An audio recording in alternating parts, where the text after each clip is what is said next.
Buenas noches, gracias a todos por venir, gracias a los compañeros de Punta del Iceberg que están organizando esta actividad, a todos por acercarse, a Daniel Loretti por compartir esta mesa. Es una eminencia realmente tenerlo acá y me parece que nos va a poder aclarar muchas cosas después en relación a lo específico de la ley. Y hoy, en un día trascendental, porque la Cámara de Salta, como ustedes saben, finalmente habilitó la aplicación, o mejor dicho, levantó la restricción que había para la habilitación plena de la vigencia de la nueva ley.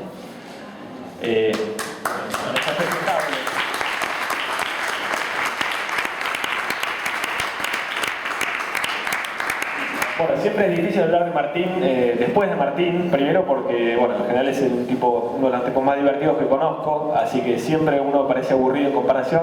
Hoy por suerte se disfrazó de tipo serio y no es tan difícil. Bueno, para mí es muy lindo estar hoy acá. Yo soy egresado de esta casa y siempre pensé en la carrera de la Facultad de Psicología y digo, no me resultó fácil a mí llegar al punto en el que estoy habiendo estudiado psicología. Quiero decir, tuve que hacer un gran esfuerzo para formarme en otras cosas, más allá de la clínica, el trabajo artesanal con cada persona. Me parece que muchas veces la Facultad de Psicología invita o construye mayormente ese rol. Y que bueno, uno tiene que ir buscando en los intersticios, si quiere, para poder llegar a poder pensar temas más macro, más sociales, más comunitarios.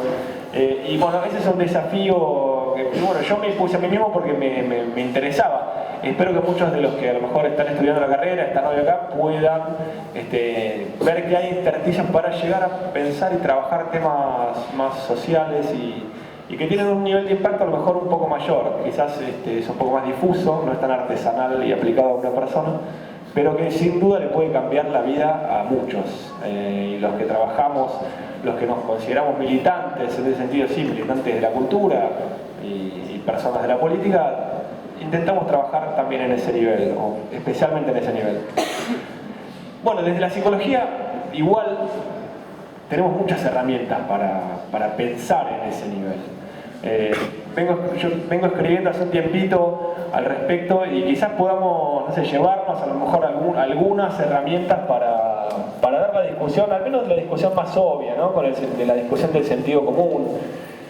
Por lo pronto esa que nos plantea que los medios son un fiel reflejo de la sociedad, ¿no? que los medios son un espejo de la sociedad, que es una metáfora típica. Para empezar es bueno pensar, la palabra medios, ¿no? ¿Qué es lo que nos está diciendo? Donde hay medios hay una mediación, se supone que de un lado hay una realidad y los medios estarían mediando entre esa realidad y los receptores de esa realidad. Es interesante poner en cuestión esa idea. La psicología, una de las cosas que nos ayuda a pensar es que la realidad, en realidad, como tal, la realidad física puede ser una realidad de primer orden, pero sobre esa realidad nosotros, todos, como seres humanos, interpretamos, otorgamos sentido, significado, y en ese sentido no hay una única realidad, o por lo menos hay distintas realidades en este segundo orden que llamamos. A partir de ahí, pensar cómo se constituye, y esta es una pregunta que por lo menos a mí me interesó siempre, me llamó mucho la atención, ¿cómo se constituye políticamente una persona? ¿Cómo se forma políticamente una persona? ¿No? Porque es una pregunta que no muchas veces se hace desde la psicología y la construcción de la subjetividad, sin duda, hay un aspecto político que tiene que ver con eso. Para empezar, si lo vinculamos, si salimos de la cuestión más, lo que se llama solipsista, ¿no? Más del individuo único que plantean algunas escuelas de la psicología, por ahí cierta cuestión de Piaget, algunas cosas del freudismo que se quedan en la cosa, incluso no salen por ahí del complejo de Edipo, ¿no? Digo, algunos títulos de Freud, pero en general están bien centrados o en el individuo, las corrientes más cognitivas, duras, o en la cosa más familiar, la dinámica familiar, algunas cuestiones más psicoanalíticas. A lo mejor se puede pensar en los procesos de socialización, no podemos pensar la psicología como una disciplina aislada y muy lejana de lo que es la sociología, y en especial la microsociología, que tiene experiencias increíbles para estudiar el comportamiento humano. y que nos sirven mucho para pensar qué es lo que pasa con los medios. Entonces, clásicamente se distinguen procesos de socialización primaria, se puede decir que es la familia. Uno se socializa, se convierte en persona, podemos decir, en la interacción familiar. Un segundo nivel clásico es el que tiene que ver con la escuela. Los dispositivos ideológicos del Estado, que decía Althusser, es un segundo nivel de socialización. Ahora, desde, digamos, en el siglo XX, fuertemente con la difusión o con la explosión de los medios masivos de comunicación, uno puede pensar tranquilamente en un tercer nivel de socialización. Digo, este problema de que seguramente los que ya son padres lo van viviendo en carne propia y los que no lo pueden reconocer en su propia infancia, cuánto tiempo han pasado frente a los medios de chicos, frente a la tele, ¿no?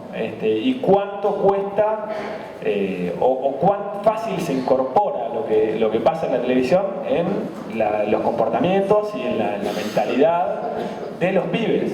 Esto es algo muy concreto, ¿no? Digo, pibes que uno los escucha hablar y por ahí hablan en mexicano, o hablan con acentos raros, digo. Desde esas cosas más simples, más llanas, hasta algunas un poco más jodidas, más complicadas.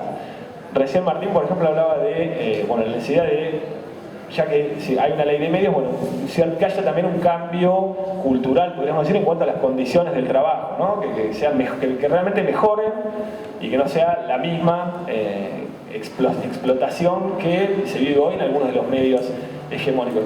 Lo mismo se puede pensar en términos de cambio cultural en cuanto a, por ejemplo, Tinelli, ¿no? La cultura del culo y la teta, por ejemplo. Que podemos decir, la cultura del culo y la teta que está absolutamente impregnada, lo tenemos totalmente racionalizado. Y uno se puede preguntar, ¿es realmente necesario que sea así? Digo, ¿es indispensable, es inevitable? ¿Es una cuestión de inherente a la humanidad?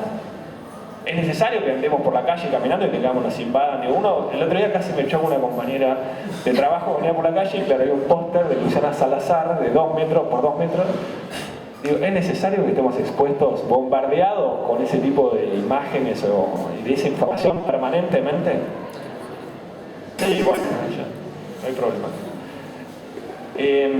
O lo mismo con la telebasura de Ricardo Ford y antes lo que fueron las reality shows. ¿Es necesario que sea de esa calidad? ¿Es indispensable? ¿Es inevitable? Es otro punto para discutir. En relación a lo que por ahí también comentaste a la cuestión y siguiendo esta cosa de una realidad de segundo grado, digamos. Me interesa el concepto de objetividad que está en discusión en este momento. ¿Los medios son objetivos? ¿Pueden serlo? Alguno de nosotros puede ser objetivo, nosotros nos lo pasamos estudiando o hablando de subjetividad. Como sujetos podemos ser objetivos, ¿es posible tal cosa? A mí me parece que nos ayuda a pensar mucho, algunas escuelas de la psicología en ese sentido pueden aportar mucho, pensar más bien el concepto de intersubjetividad. O sea, la objetividad, en definitiva, es un efecto de la intersubjetividad. Del intercambio, de la discusión, ¿sí? Y no habría que confundirlo con el consenso, no es exactamente lo mismo. O en todo caso, del cruce de infinitas subjetividades es que pueden ir emergiendo un cierto margen de consenso, ¿sí? Pero de vuelta, no quedarse con que podemos ser objetivos.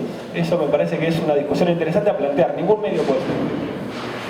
El concepto de independencia, de que también lo mencionaba Martín, también me parece que es interesante. En los estudios de comunicación muchas veces se habla de los medios cuando nacen. El concepto que había era el de perro guardián del Estado. O sea, los medios fueron concebidos al principio, la prensa sobre todo, en la teoría por ejemplo, la teoría de Habermas, cuando habla de la esfera pública, del nacimiento de la esfera pública. Los medios, aún previo a eso, digamos, el nacimiento de la esfera pública que se daría idílicamente en los cafés literarios, en los espacios públicos de discusión, más tarde con los aportes de los partidos políticos, todo eso era independiente básicamente del Estado, y el rol de la prensa como heredero de esos espacios es el de ser el perro guardián. Es un término que se habrán escuchado mucho, al punto que hay un diario inglés muy famoso que se